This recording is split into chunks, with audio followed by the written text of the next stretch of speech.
Thank you so much for tuning in. Today we're talking to Stefan Wolfert. He's an Army veteran, actor, and the founder of the program Decruit. So stay tuned. Stefan, thank you so much for joining us today. I love that we're connected through Decruit, which we'll talk about in a bit.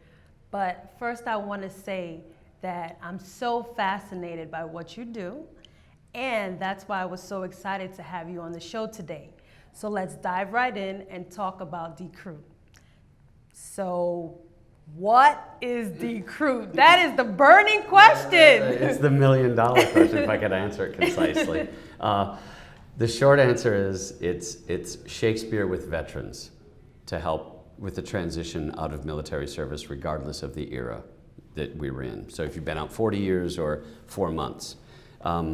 The slightly longer answer is it was a veteran created by me and veteran informed, so working with veterans, program, working with psychology as well, that's to actually heal trauma.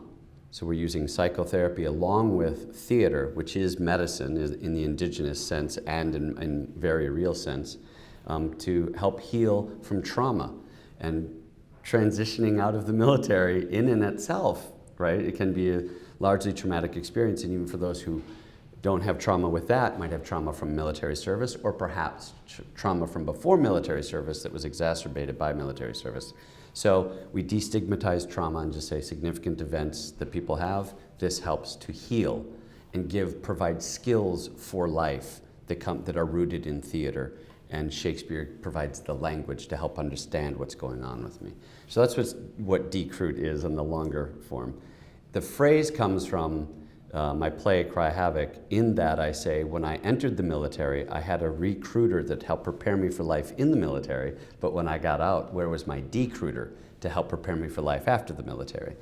So that's where the phrase comes from. And that's the program. And we decided to create a program versus an organization. I had an organization, a nonprofit, I mean, it's still alive, but I went into a program because then I can work cross-organizationally. Because so many organizations are fighting for money and funding and attention, and I really didn't want to do that. I wanted to provide a service that's free and can work with two organizations. And I've done this with two organizations that hate each other, and the only thing they can agree on is that they hate each other, but I worked with both of them. So that's what Decruit, having a program allows us to do. But if I can, just for the plug. Yes, you can. I'll try to be concise. The organization I do work with, though, is Bedlam. That's a theater company here in New York, based in New York City, founded by Andrus Nichols and Eric Tucker, who's a military veteran and a friend of mine. And he was dedicated to, as the company grew, that the outreach would be solely for veterans. And that's where I came in. I've been doing it. We've known each other since the late 90s. We're both veterans. He has known about my work, and I know of his brilliance as a director. And he said, come be part of this company and do what you do for us. And he found the funding for us. So when people go through the Decruit program, it has a beginning and an end, but the outreach that Bedlam provides is continual. So there's none of that separation from training like we had from our training. When you're done with Decruit, you can continue the work with Bedlam Outreach. We meet every Monday night, 52 weeks of the year, so that we can gather. So it's definitely connected. Bedlam, Yep. Decruit, Yep. Reintegration. Yep. So, using Shakespeare, believe it or not. Using theater and Shakespeare. I couldn't believe it when I first went to Decruit. I was like, what is this? What are we doing here? This doesn't make sense. What? Yeah. So that leads to, me asking you, Shakespeare wrote about veterans in war. So let's talk about that. Okay. So when Shakespeare was writing his plays, his country was in England in the late 1500s is when he's writing these plays. And the same things essentially were happening there as in the US in our lifetimes. For example, they were in 2 wars, a conventional war with Spain, the Spanish Armada was 1588, and they were preparing for it again in 1598 when he's writing Henry V, As You Like It, release some of his great, most regarded plays, Hamlet, for example, in the year that they're preparing for the Spanish Armada. At the same time, they're fighting a largely unconventional warfare, a 9-year war, sound familiar? Vietnam, Iraq, right? In Afghanistan, which is longer than 9 years. In Ireland, for them it was in Ireland. And they have these 2 wars, so Shakespeare was surrounded by veterans because the same people that fought it then fight it now, largely the working class.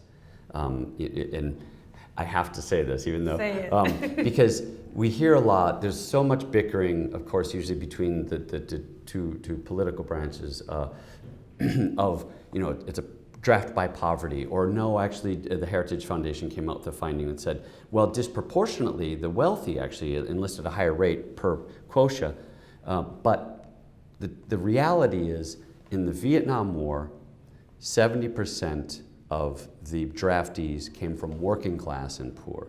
And that has continued, so much so that the casualties in Iraq and Afghanistan came from working class and poor. Yes. So it's the middle class and then a portion of the poor. And yes, the wealthy contribute as well. I'm not disavowing anyone's contribution. I totally understand what you're saying. But what they tend to gloss over is, look, the fact is the bulk comes from this. Let's just be real. Let's stop quibbing about that. And in Shakespeare's day, the same thing. Farmers, working class, your smithies, I'm kidding. You know what I mean? But the labor people yes. were the ones fighting these wars. At the same time, they're doing the killing, the dying, and the bleeding. So he wrote about it brilliantly. And as a veteran, when I look at the plays, I see it differently than my civilian counterparts, because when I read Lady Percy's speech, which we've talked about, she's talking to her husband, who is a combat veteran, who's just returned from combat and is leaving for combat the next morning, and she asks him all these questions that are the best description of post-traumatic stress disorder that I've ever read in the English language, and it was written over 400 years ago. So much so that psychologist Jonathan Shea, who worked with Vietnam veterans for decades, takes a line of Shakespeare's text that Lady Percy speaks, a line of what she says, and next to it he puts a symptom out of the diagnostic manual of psychological disorders that are symptoms of post-traumatic stress disorder. So it's a line of Lady Percy's, a symptom out of the manual. Another line, a question that she's asking her husband, why do you do this?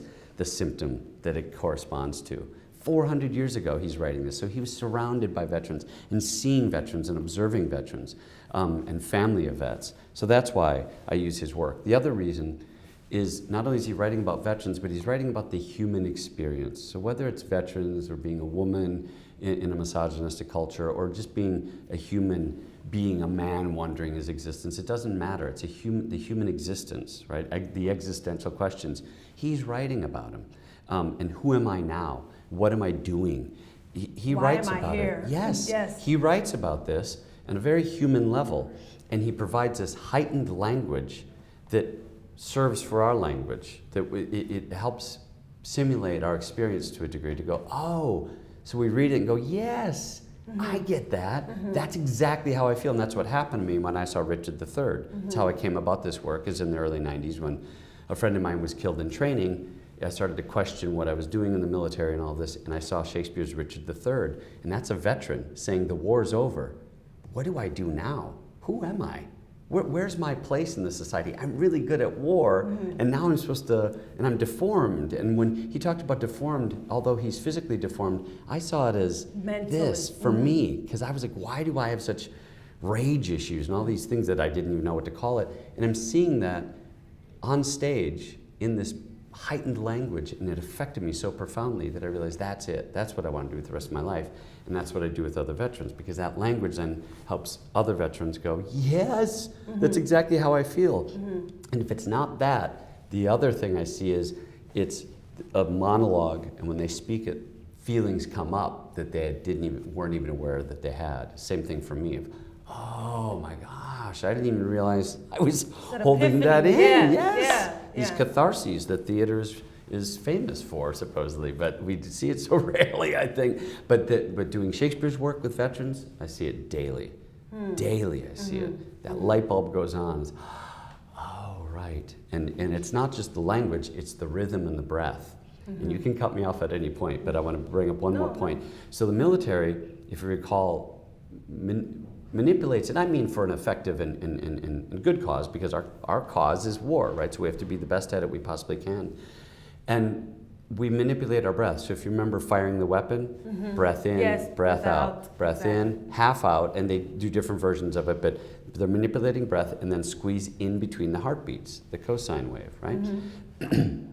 So they're manipulating our breath for war, and I'm manipulating the breath with using via Shakespeare for creation, for creative outlet, so for creating expression. a new life, yes. Yes. From what, Decruit. Yes. Reintegration. Yes. Creating a new way of living. Yes. Because you were so programmed to kill and fight and Yes, respond to orders without thought, right? Someone says, group, attention, boom, right? Yeah, you're just exactly snapping, so what we do with the breath, so the breath and the heartbeat is what helped wire us for that, the manipulation of that. So Shakespeare writes in a rhythm that rewires us for an expressive, a new wiring, a grounded, expression-oriented wiring, I would say.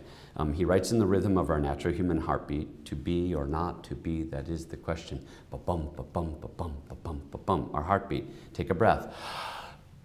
Right? Yes, it's contagious, but that's what he does, and you'll see it in the room. People start to actually do that, breathe with his language.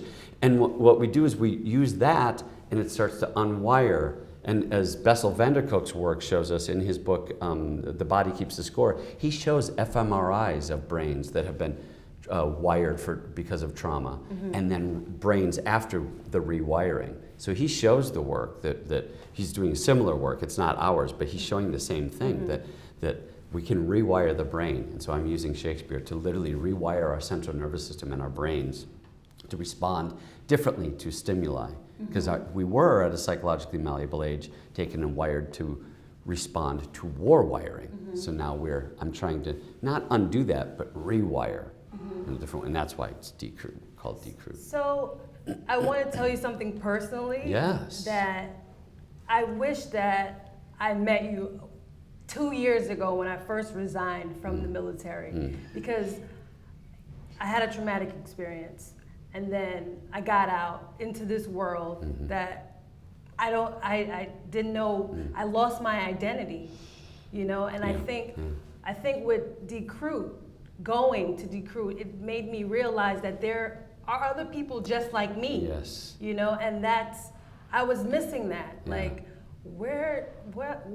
Like, I'll just brink of suicide, it was so overwhelming. But to meet someone like you and to understand Shakespeare, because it's not an easy thing to understand, but when that light bulb, when you're performing it and the light bulb turns, you're like, oh, I get it. And your program is awesome. Thanks. It's awesome. Thank you. So you talked about Lady Percy. Yes. And so now, if you don't mind, would you perform Lady Percy for Gladly. us? Yes. All right. Yes. Okay. Oh, my good Lord, why are you thus alone? Tell me, sweet Lord, what is that takes from thee thy stomach, pleasure, and thy golden sleep? Why dost thou bend thine eyes upon the earth, and startle so often when thou sitt'st alone? In thy faint slumbers I by thee have watched, and heard thee murmur tales of iron wars, cry, courage, to the field. And thou hast talked of prisoners' ransom, and of soldiers slain, and all the currents of a heavy fight. Thy spirit within thee hath been so at war, and thus hath so bestirred thee in thy sleep, that beads of sweat have stood upon thy brow, like bubbles in a late disturbed stream. And in thy face strange motions have appeared, such as we see when men restrain their breath on some great sudden hest. Oh, what portents are these? Some heavy business hath my lord in hand, and I must know it, else he loves me not. So thank you for My performing pleasure. Lady Percy. That was awesome. Thanks. So I want to ask you, after participating in your program, has any veterans gone on to live a better life? I have, I think. I would start with me, right. I would start with me because that is the origins of all of the work. I don't mean like, I stole from really brilliant people, but it started with me, and I don't ask anyone to do anything that I wouldn't do myself or haven't been doing already. And the Decruit program is part of, it's grabbing all the successful parts of what I've done over the last 20 years, you know what I mean? Cutting out the parts where it set me backwards. So I'm sober as a result of it. I'm finally in a relationship that's healthy and happy. I'm stable, I'm not homeless, which I have been. I had places to go and chose to be homeless. So didn't know that. So yes, so addict and homeless. I have been the statistic. I've been suicidal. I've had the shotgun barrel in my mouth multiple times. So I have been a statistic and have been very close to being yet another statistic. But the Decruit program, that my health regimen has become the foundation of Decruit in a lot of ways. Plus, like I said, stealing from really brilliant people or cooperating and collaborating with them, like Dr. Alicia Alley, who's my partner in Decruit. She's brilliant and hones it in.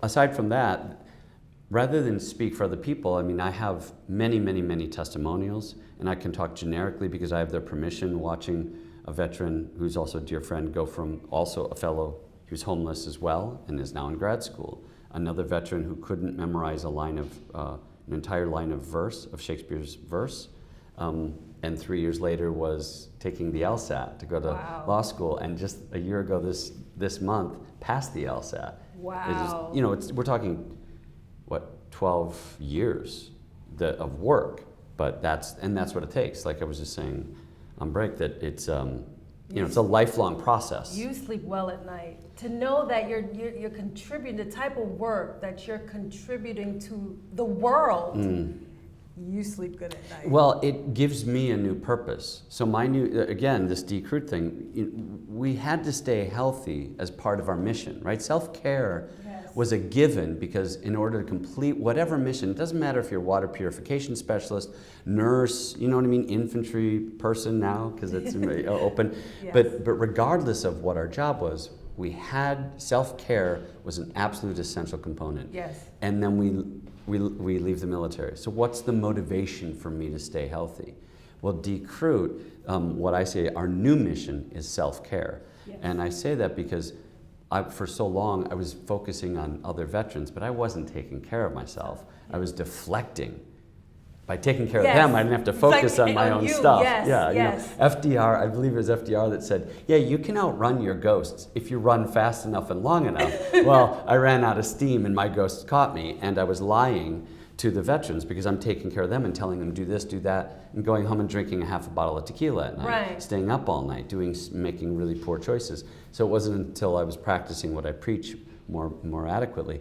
And then what it helped me realize is not only the self-care, and to focus on me, but how selfish my work is, and I embrace it. But because I feel better when I work with veterans and I see the light go on. So I'm not Mother Teresa, and I'm not, you know what I mean? I don't pretend to be someone yes, I'm here to make the world a better place. No, I'm here to make my world a better place, to make me feel better. Yes. And working with veterans, working with you, working with the group makes me feel better. It is my therapy. It keeps me sober. But there's no way to separate that. Right. You have to feel good in order to bring light into the world. Yes. So it's connected. Yeah, Really, it is. Right? It is. Like I was looking at the right word. Yeah, that's it. Connected. Yeah. Connected. Yeah. Self-care. Yeah. Totally agree. Yeah. Totally agree about that. But that's a struggle. It's a daily Yes. struggle, just like my sobriety. Sometimes it's hourly, sometimes it's daily, sometimes it's weekly. I'll get on a roll and it becomes habit. And then that habit will fall right off if I don't really stay on it really easily. My wife calls it, can I swear? Yes. She calls it the shitty committee. It's all those voices that I've acquired over my life, from childhood trauma up to today. Those voices that tell me I can't do it, I'm not good enough, I'm ugly, I'm awful. Oh God, yes. I'm so glad you said that. 'Cause I Yes. was looking at you like, Stefan, I know you've done a lot, but don't tell me. Are you kidding? Oh, they're there. Oh, right. I'm at this moment. Yes. Like, don't touch your nose. Do this. Yes. Oh, turn that way because your Yes. nose is too big. Everything. It's that Your voice other, sucks. Yeah, yes. It's all trauma related. It's voices that we let Control. in there. Yes. Yeah, there are become, as psychology calls it, the executive voice. Yes. And so that's where the rewiring comes in. Mm-hmm. And that's where the classical actor training helps us silence that voice. Yes. Shakespeare gives words to that voice so we can externalize the narrative and go, okay, what is my narrative? Okay, my narrative was that, that I'm above all the trauma, I didn't have any, but no one in the world appreciates me. That was my narrative. And once I put it out there, I went, well, that's really a lie, because because that incident from the age of 6 really haunts me to this day. Yes. And the not being appreciated. Well, I'm in a major theater company in New York City that's critically acclaimed. I have a wife that's way out of my league. I have friends. You know what I mean? And that's your higher self. Yes, and my parents too. The narrative I had about my parents has changed since I've done Decruit. I thought of them as this and that and ignoring me and all that. I look at when I step back and externalize the narrative, I think, well, I can't believe they had me. Yeah. And I can't believe they took care of me as well as they did, given all the stuff they had going on. That is So it's externalizing that narrative, getting it out and going, all right, what are you saying? Let me say it out loud. Yes. So other people can go, dude, that's a voice from, oh, you're right. Yeah. But I keep it. Yeah. Why? I think it motivates you. I think that voice behind it motivates you to understand yourself even better. It can, yeah. Because when you start questioning that voice. Yes. I don't know. That's how because I have that voice. Yes. And I say, you know what, Donna, come on.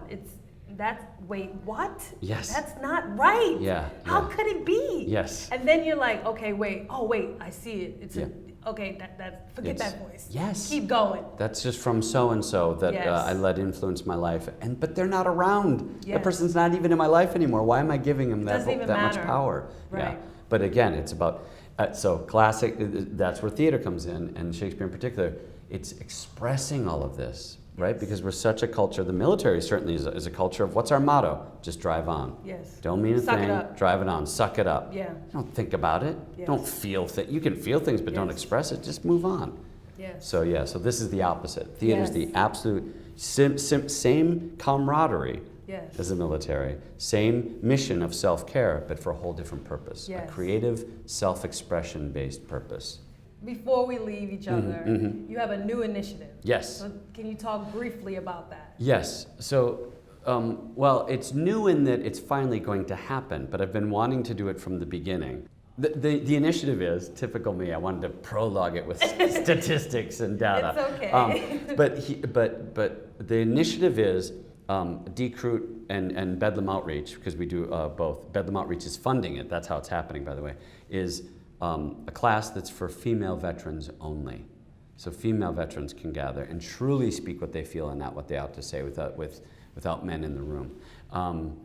I've wanted to do that from the beginning. If we need to support it, and this is part of the way we got funding, was in the room, Eric and I were able to say to people, look, if you look at the suicide data, 20 veterans a day, it's 4 to 5 times higher than the civilian rate, disproportionately higher among women and men over 50.